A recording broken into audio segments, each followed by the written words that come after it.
5 seconds.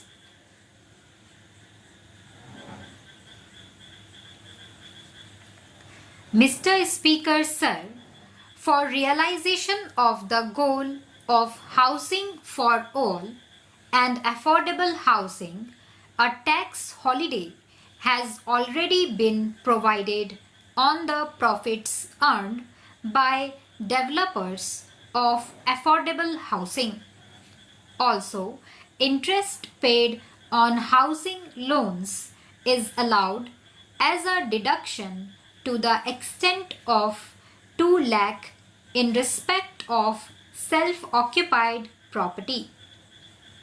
In order to provide a further impetus, I propose to allow an additional deduction of up to 1,50,000 per for interest paid on loans borrowed up to 31st March 2020 for purchase of an affordable house valued up to 45 lakh.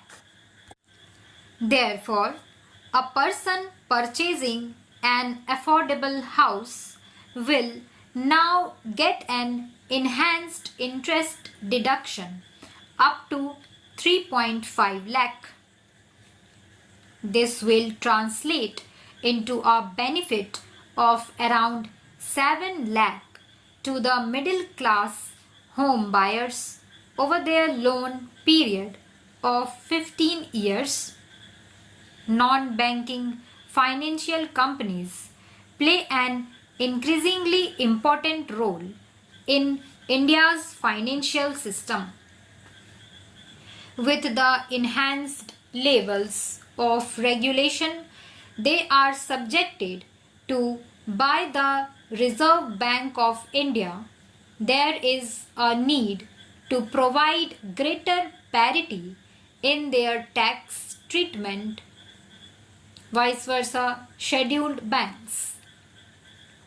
Currently, interest on certain bad or doubtful debts made by scheduled banks and other financial institutions is allowed to be offered to tax in the year in which this interest is actually received. I propose to extend this facility to deposit taking as well as systematically important non-deposit taking NBFCs also. To promote the International Financial Services Center in Gift City, series of measures have already been taken in the past by this government.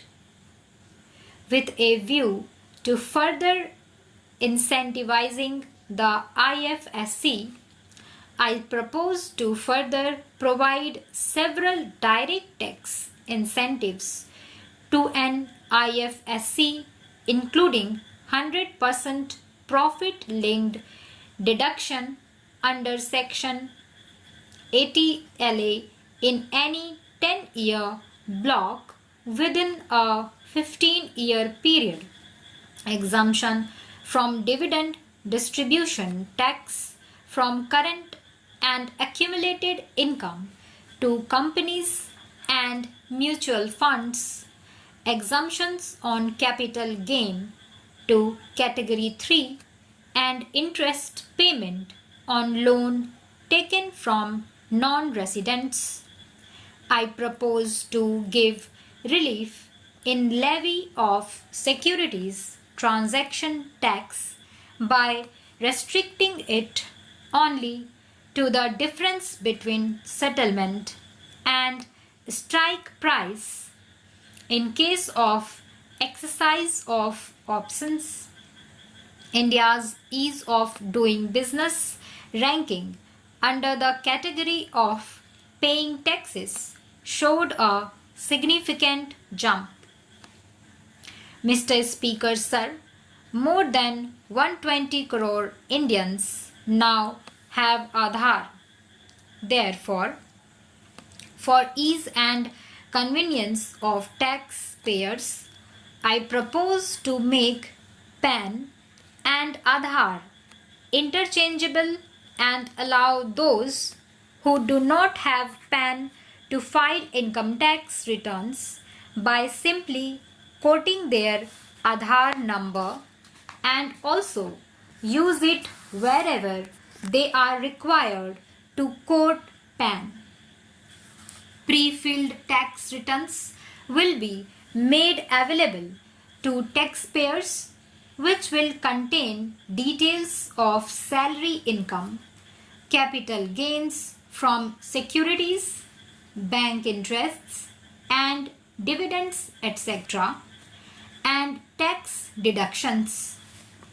Information regarding these incomes will be collected from the concerned sources such as banks, stock exchanges, mutual funds, EPFO, state registration departments, etc. This will not only significantly reduce the time taken to file a tax return, but will also ensure accuracy of reporting of income and taxes. The existing system of scrutiny assessments in the income tax department involves a high level of personal interaction between the taxpayer and the department, which leads to certain undesirable practices on the part of tax officials.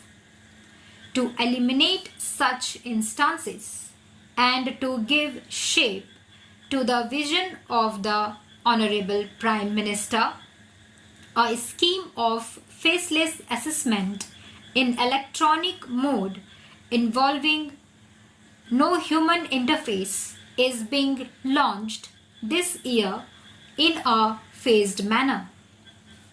To start with, such assessments shall be carried out in cases requiring verification of certain specified transactions or discrepancies.